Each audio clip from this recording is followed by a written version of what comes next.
Here we are with another AFL Fantasy team analysis video for 2025. Today we are talking about the St Kilda Saints.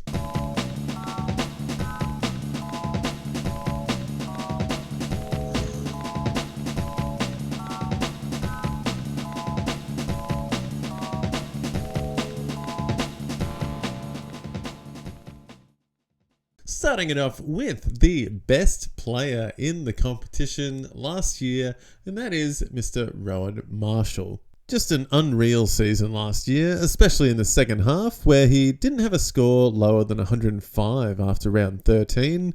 He improved his kick-to-handball ratio from previous years and also kicked the most goals he's ever kicked in a season. So going forward, it's easy to see him continue dominating the league and taking marks as he pleases. But what if there was someone else in contention of some of that ruck time at the Saints? Tom Campbell was there last year, but did not impede on Marshall's output whatsoever, and now he's off to the Demons.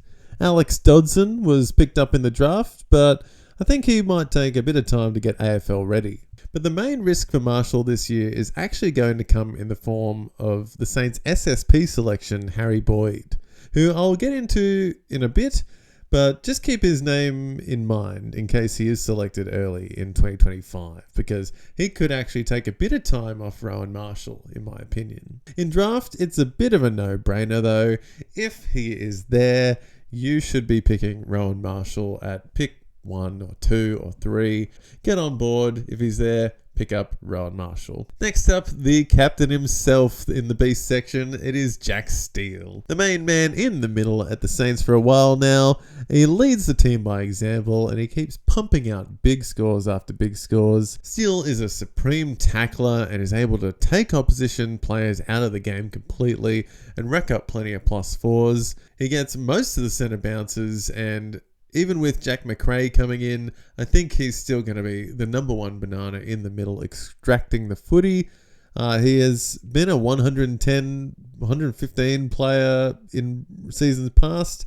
We'll have to wait and see if he can replicate something like that again, but I'm being cautious for now and saying he's going to hit 105 average in 2025. Next up is Nasiah Wanganeen Millera, a freakish defender out of the back half for the Saints. St Kilda is a fantastic place for defenders to thrive, and it was showcased by Naz last year with his 91 kick-ins and his ability to get open for really junky mark kicks as well. Naz is super clean with the footy, and his teammates know that it is a safe bet to get him the ball. He increased his average by 6 points last year, but with Riley Bonner gone now, he could be taking a few more kick-ins in 2025.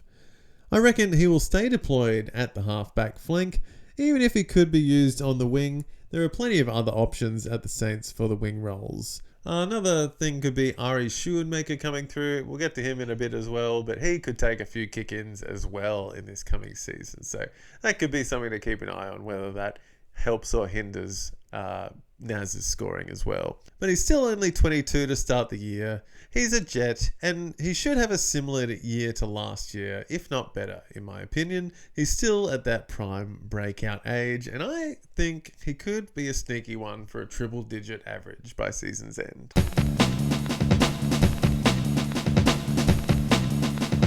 On to some breakouts and sleepers now, and I was very tempted just to put him straight into the beast section, but may as well just put him here. It's Jack McRae.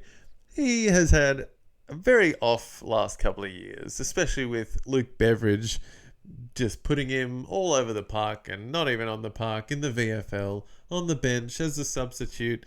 He's really been put through the rags with Luke Beveridge, but now he's at the Saints. He's at the Saints and he has been given the on-ball role. To whoever may have forgotten, Jack McRae was once a super stud in the AFL, and between 2014 and 2022, McRae's lowest average was 98.8, and he managed some monster season averages, including 122.6 in 2018 and averages of 115 in both 2019 and 2021. He is a naturally high accumulator of the footy and often manages to find plenty of space for mark kick chains. He fills a massive hole at the Saints, and it's the role that he used to play alongside the Bont and Libba back at the Dogs.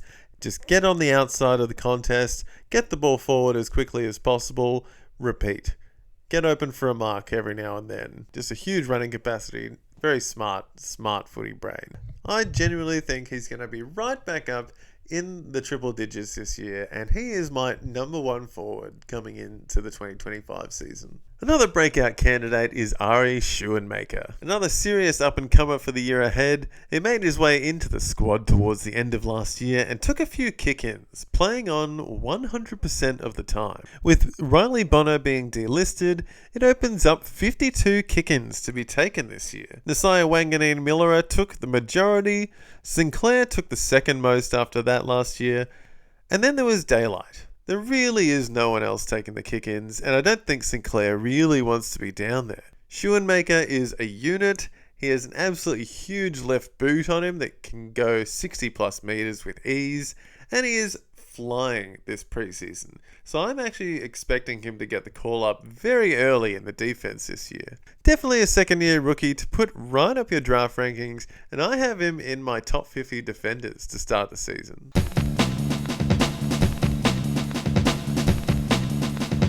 On to some rookies now, and Toby Travalia is a name to keep on your draft boards for the next 15 years. Taken with the Saints' first pick last year, Toby could be one of the most serious rookies out of the crop. Could play roles in defense or on the wing or even through the midfield early. He racked up a lot of the ball in his draft year and changed plays really well with his run and carry out of the defense. He should be in the squad early this year and could be a sneaky bench pick on draft day in a couple of deeper leagues, and definitely a high option in keeper leagues.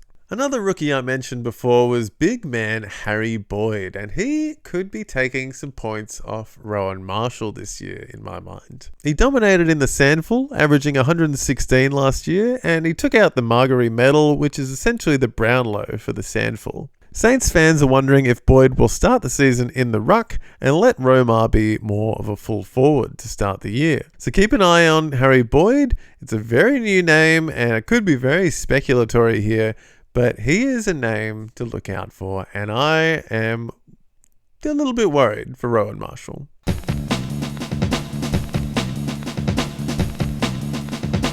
So one big one, unfortunately, that we have to beware coming into this season, he has the best name in the league, in my opinion, but that is Matthias Philippou.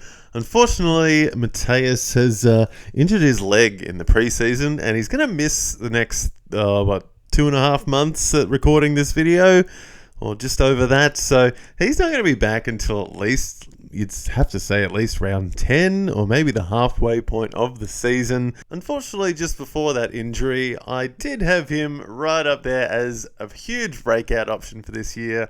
I had him as my 5th best forward, and unfortunately, I just didn't want to move him from that. I reckon when he comes back, he's going to kill it.